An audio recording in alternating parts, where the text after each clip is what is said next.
فنکار کی بناتا ہے جو لائف میں دیا، فنکار کی بناتا ہے جو لائف میں دیا، فنکار کی بناتا ہے جو لائف میں دیا، فنکار کی فنکار کی بناتا ہے جو لائف میں دیا، عمران بھائی کا ہے وہ بس کیف میں دیا، عمران بھائی کا ہے وہ بس جی کیف میں دیا، کیف میں دیا، کیف میں دیا۔ 5 منٹ کے لیے جناب محمد ممتاز صاحب سابق چیئرمین مدرسہ بورڈ پٹنہ کو دعوت دوں گا کہ آپ مائک پر تشریف لائیں اور 5 منٹ میں اپنی بات کو ختم کریں۔ نحمد و نصلی علی رسولہ الکریم، اعوذ باللہ من الشیطان الرجیم، بسم اللہ الرحمن الرحیم۔ رب اشرح لی صدری ویسر لی امری، رب اشرح لی صدری ویسر لی امری، رب اشرح لی صدری ویسر لی امری۔ اللہ تعالیٰ قبول فرمائے اس اجتماع اور مجلس کے منعقد کرنے والوں کو، ان کی کوششوں کو، اور جس مدرسے کی بنیاد پر یہ مجلس منعقد ہوئی ہے اس مدرسے کو دن دنی رات چونی ترقی عطا فرمائے۔ میں اسی دعا کے لیے آپ حضرات سے ملاقات کے لیے حاضر ہوا ہوں، اور سب سے اچھی بات یہ ہے کہ علماء کرام، معززین علماء کرام کا ایک ایسا طبقہ جو دعوت فکر دیتا ہے اور امت کے اور ملت کے مسائل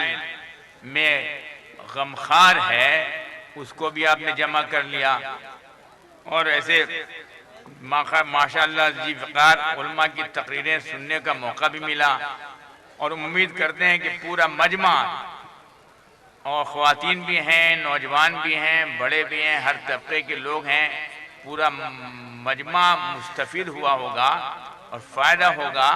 اور یہ پیغام علماء کرام کا یہ پیغام لے کے جائیں گے۔ ایک حدیث میں سنا کر کے اپنی بات ختم کروں گا۔ حدیث دیکھو بھائی، جب تقریر کرنے والے قرآن حدیث کی کوئی بات کریں تو بہت اہتمام سے سننا واجب ہوتا ہے۔ ایک تو آدمی اپنا مضمون بیان کرتا ہے، اپنی وضاحت کرتا ہے، ادھر ادھر کی مثالیں دیتا ہے، دینا چاہیے، مثال سے بات سمجھ میں آتی ہے، اور وقت پہ گنجائش ہے تو آدمی دے گا۔ لیکن اگر قرآن کی آیت سنا رہا ہے، یا آقائے نامدار تاجر مدینہ حضرت احمد مصطفیٰ محمد مصطفیٰ صلی اللہ علیہ وسلم کی کوئی حدیث سنا رہا ہے، تو اس کو ساری توجہ کے ساتھ سننا واجب ہے۔ تو میں ایک حدیث سنا رہا ہوں، شاید یہ جو ہمارا مذاکرے کی مجلس ہے اس میں کوئی راستہ ملے،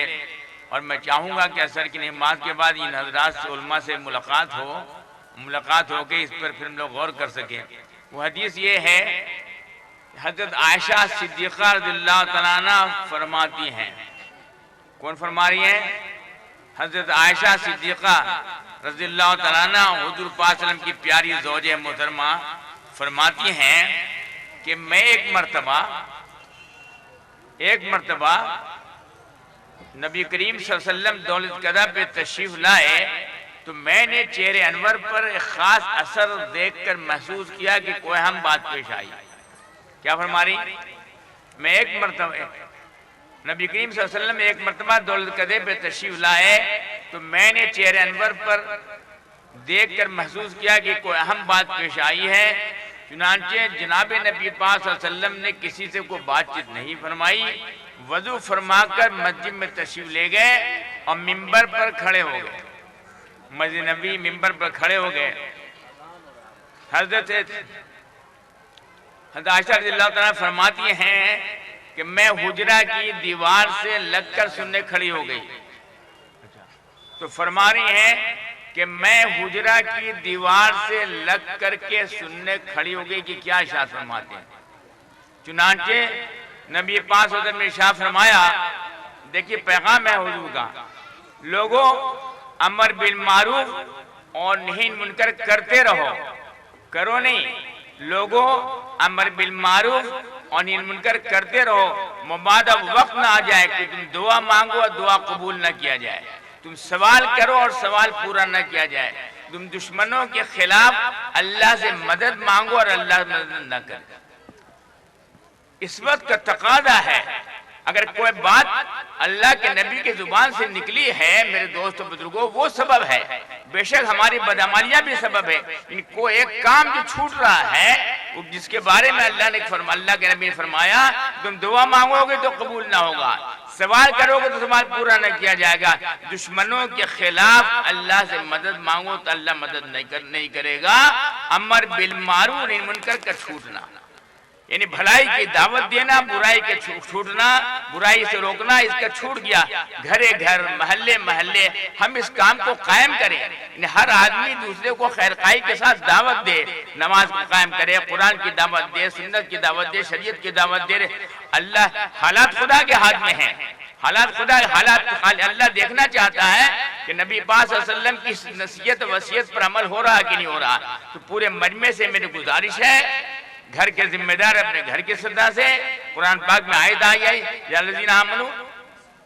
قوا انفسکم واہلیکم نار وقودها الناس والحجارہ، اے ایمان والو اپنے آپ کو اور اپنے اہل وعیال کو جہنم کی آگ سے بچاؤ جس کے اندر آدمی اور پتھر ہیں۔ تو گارجین حضرات اپنے بال بچوں کو، مسجد کے امام اور مؤذنین وغیرہ اور جو نماز پڑھتے ہیں وہ پورے محلے کے لوگوں کو، اسی طرح مدرسے کے اندر بھی ہر جگہ میرے دوست بزرگوں ہم حق کی آواز بلند کریں، لوگوں کو برائی سے روکیں، بھلائی کی دعوت دیں۔ اگر اس کام کا ہم نے حق ادا کیا،